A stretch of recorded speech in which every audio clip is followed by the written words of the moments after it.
இந்த உலகத்துல கூடிய நோய்கள் எல்லாத்துக்கும் மருந்துன்னு ஒன்று நீக்குது. மருந்துன்ற பேர்ல ஏதோ ஒன்று நீக்கும் சரியா? ஆனா ஒரு மனுஷனை சிரிக்க வைக்கிறதுக்கு எதுவுமே இல்லை. இயற்கையா சிரிக்க வைக்கிறதுக்கு எதுவுமே இல்லை.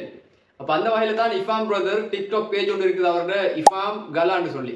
இவரை வந்து சந்திச்சு ஆகணும்னு சொல்ற நோக்கத்தோட இன்னைக்கு நான் அலுவலகத்துக்கு வந்திருக்கிறேன். அஸ்ஸலாமு அலைக்கும் இஃபாம் பிரதர். வலைக்கும் சலாம். எப்படி சோமாயிருக்கீங்களா? அல்ஹம்துலில்லாஹ். ஃபர்ஸ்ட் ஆஃப் ஆல் எனக்கு சந்தர்ப்பம் உங்களை வந்து மீட் பண்ண உங்களோட பிஸியான டைம்ல தந்ததுக்கு என்னுடைய மனமார்ந்த நன்றி. எல்லாம் நல்ல ஏற்பாடு. ஜஸாக்கல்லாஹ். ஓ ரைட் இஃபாம் பிரதர், ஒன்னாவது என்ன இங்க இழுத்துட்டு வந்ததுக்கு ஒரு காரணம் இன்னைக்கு சரியா? நீங்களும் சிரிச்சுட்டே இருக்கிறீங்க உங்களோட எல்லா வீடியோஸ்லயும். அதே நேரத்துல உங்களோட வீடியோ உள்ளுக்கிக்கிறவங்களும் சிரிக்கிறாங்க, அதை பாக்குற நாங்களும் சிரிக்கிறோம் சரியா? இப்ப நீங்களும் இப்படி சிரிச்சு மத்தாக்களையும் சந்தோஷமா சிரிக்க வைக்கக்கூடிய அந்த ரகசியம் என்ன? அதுல என்னமாச்சும் ஒண்ணு உங்களுக்கு நீ இதை எப்படி கண்டுபிடிச்சீங்க? நீங்க முந்திலேருந்து அப்படித்தானா? அல்ஹம்துலில்லாஹ். நான் ஆரம்பத்துல இருந்து சிரிச்சுட்டே இருப்பேன். சிரிச்சுட்டு இருக்கிற வந்து எனக்கு ஹெல்த்திக்கு நல்ல. மற்ற வந்து என்ன பார்த்து இன்னொருத்தர் சிரிச்சுட்டு இருக்கிறதா அதை பார்க்கக்குள்ள எனக்கு உண்மைக்கே ஹாப்பி.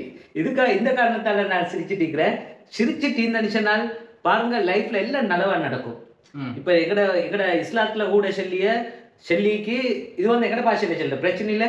எங்கட இஸ்லாத்துல செல்லிக்கு வந்து அந்த சிரிச்சு கொண்டிருக்க மட்டும் எங்கட நபியாங்கட காலத்துல இருந்து சிரிச்ச முகத்தோட சதகான்னு சொல்லி ஒரு மென்ஷன் பண்ணி சொல்லிக்காங்க. காசி பணம் இல்லாட்டி சிரிச்சு இந்த பழக்கம் அல்ஹம்துலில்லாஹ் அல்லாஹ் எனக்கு தந்திக்கு அந்த பாக்கியத்தை அல்ஹம்துலில்லாஹ் நான் சிரிச்சுட்டே ஹாப்பியா அல்ஹம்துலில்லாஹ். அடுத்து வந்து எனக்கு உண்மைக்கு என் லைஃப்ல வந்து சிரிச்சா எனக்கு ஒரு ஹாப்பி.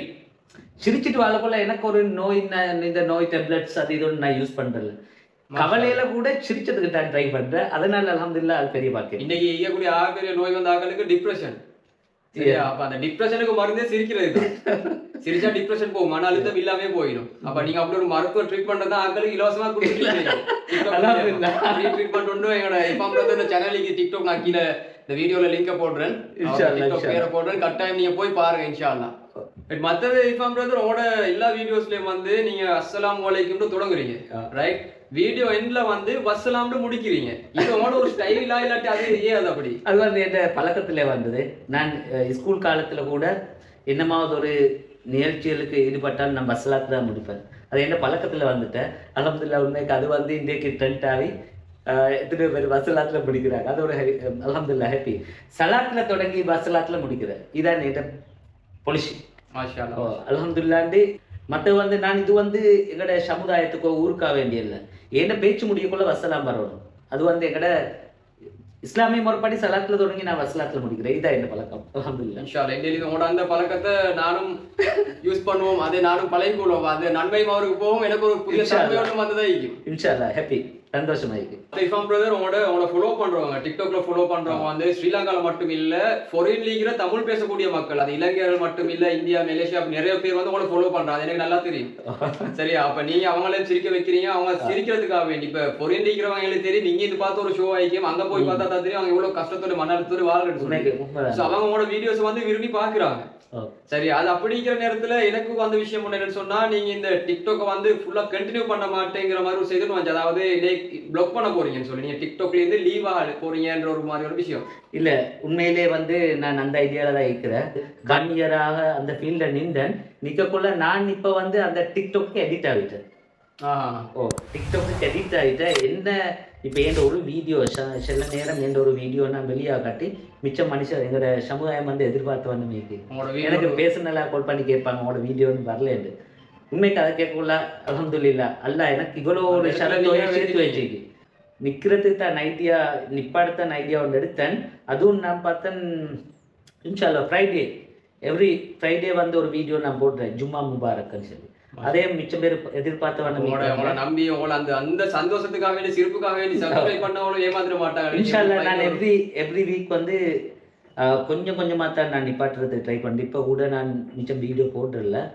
அது வந்து கொஞ்சம் கொஞ்சம் குறைச்சிக்கு சில பிரச்சனைகளால். எனக்கு பிரச்சனைனா எனக்கு காசி அந்த பிரச்சனை ஒன்றும் இல்லை. ஏன்னா பிரச்சனை வந்து எங்களோட வீட்டில் எங்களோட ஃபேமிலியும் கொஞ்சம் இந்த டிக்டாக்ல இருக்கிறது விருப்பம் இல்லை. என்னோட உமாங்க சிஸ்டராங்க விருப்பம் இல்லை. அதனால தான் நான் ஒருத்தக்காக எப்படியோ நீங்க உங்களோட இந்த டிக்டாக்ல ஆக்களை சந்தோஷப்படுத்தக்கூடிய பணியை நீங்க நிப்பாட்டி குறைச்சாலும் ஸ்லோ பண்ணினாலும் அங்கால உங்களோட இன்னமொரு பணியோட ஆரம்பமாக சேர்ந்து சமூகத்துக்காக வேண்டி நான் தொடங்க போறேன். அதுக்கு தான் நான் எதிர்பார்ப்பு வந்து இப்போ எனக்கு இந்த வந்தால் எனக்கு கழுத்தோட டிஸ்ட்ரிக்ட்ல ஏதாவது ஒரு பிரச்சனைனா எனக்கு செல்லேன் இதுக்கு போயிட்டு எனக்கு ஒரு இன்டர்வியூ பண்ணேன்னு வேண்டிய ஒரு ஒரு international களுத்துறை media டிஸ்ட்ரிக்ட்ல தானே அது? வந்து இன்டர்நேஷனல் மீடியா களுத்துறை டிஸ்ட்ரிக்ட்ல உள்ள எங்கள்கிட்ட ஒரு மினிஸ்டர் ஆகிக்கலும் அவர்கிட்ட போயிட்டு எனக்கு கேள்வி இருக்கக்கூடிய ஒரு இது அது ஒரு ரைட் கொண்டு வரும். அடுத்து வந்து சில இப்போ வந்து தெரிந்தானே இலங்கையில கூட மிச்சம் பாதிப்புல இருக்கிறாங்க இந்த காதி உசாவி என்று எத்தனையோ பிரச்சனைகள்ல வந்து மிச்சம் ஃபெமிலியை பிரிஞ்சிக்கிறாங்க. இது எல்லாத்தையும் நான் ஒன்று சேர்க்கணும். இப்படி ஒரு புதிய ஒரு ஜெனரேஷன் ஒரு புதிய அமைப்பு கொண்டு வர மாதிரி தான் நான் இதுக்கு போராடுறேன். மாஷா அல்லாஹ். அவருடைய 2 நியத்தும், அதாவது அவர் டிக்டாக்குக்கு வந்த காரணத்தை அவர் சொன்னார். அதே சிரிச்சால் எதுவும் நடக்கும், எதுவும் சாதிக்கலும். நான் இப்போ கிட்டத்தட்ட ஒரு 15 டேஸுக்கு முதல் சுவிட்சர்லாந்து அப்படின்னா நான் ஜெர்மன், ஃப்ரான்ஸ், அடுத்து வந்து நெதர்லாந்து இப்படி ஒரு ட்ரிப் கொண்டு போனேன். அந்த போனத்தில் கூட நான் எந்த ட்ரெஸ்ஸை பற்றி யோசனை பண்ணல. நான் சரம் கொடுத்து எங்களோட சாரம் கொடுத்து டிஷர்ட்டோட தான் நான் ஃப்ளைட்டில் வீடியோ பார்த்தேன். அது வந்து எனக்கு ஒரு டிஃப்ரெண்டா எனக்கு வந்து டிஃப்ரெண்டா வாழணும், சிரிச்ச முகத்தோட வாழணும். இதுதான் எனக்கு வாழ்க்கை. எப்படி இதான் சிம்பிளா இருக்கிறது, சிரிச்ச முகம். என்ன மெயின் வந்து சிரிச்ச முகமா உங்களை பாக்குறவங்க மூஞ்சில வந்து சிரிப்பொண்டு வந்துடுமே. அல்ஹம்துலில்லாஹ். நீங்க சிரிச்சிட்டீங்க போல, அவங்க எவ்வளவு சோறு என்னால செய்ய சதக்காவும் சிரிக்கணும். அதுதான் நீங்க சிரிச்சவங்களோட சிரிச்சே தானே ஆகும். அல்ஹம்துலில்லாஹ். அதுதான் என்ன கோவக்காரன் கூட நான் சிரிச்சுட்டு தான் போவேன். அதை நான் பார்க்க மாட்டேன். எவ்வளவு காலம் கோவமா வாழ அப்படி ஒன்றும் இல்லை, நான் சிரிச்சுட்டு தான் போவேன். மாஷா அல்லாஹ். அல்ஹம்துலில்லாஹ். Thank you. உங்களோட பிஸியான டைம்ல ஜஸாக்கல்லாஹ் ஹைர். நாங்க இன்ஷா அல்லாஹ் இவருடைய அந்த சிறந்த ஒரு பயணத்தினுடைய ஆரம்பம் சேர்ந்து அவரும் ஒரு சமூகத்துக்கு குரல் கொடுக்க ஒருத்தராக எங்களோட சகோதரர் ரிஃபாம் பிரதர் அவர்கள் மாறினதுக்கு பின்னால் இன்ஷா அல்லாஹ் இவருக்காக வேண்டி திரும்பவும் அழுக்காம அக்கூரிலிருந்து அவ்வளவு தூரம் இல்லை, ஒரு 660 கிலோமீட்டர் தான். இன்ஷா அல்லாஹ் நான் திரும்ப வருவேன். நாங்கள் இன்ஷா அல்லாஹ் இவரை திரும்ப சந்திப்போம். ஜஸாக்கல்லாஹ் ஹைர். ஓகே, வஸ்ஸலாம். வஸ்ஸலாம். வஸ்ஸலாம்.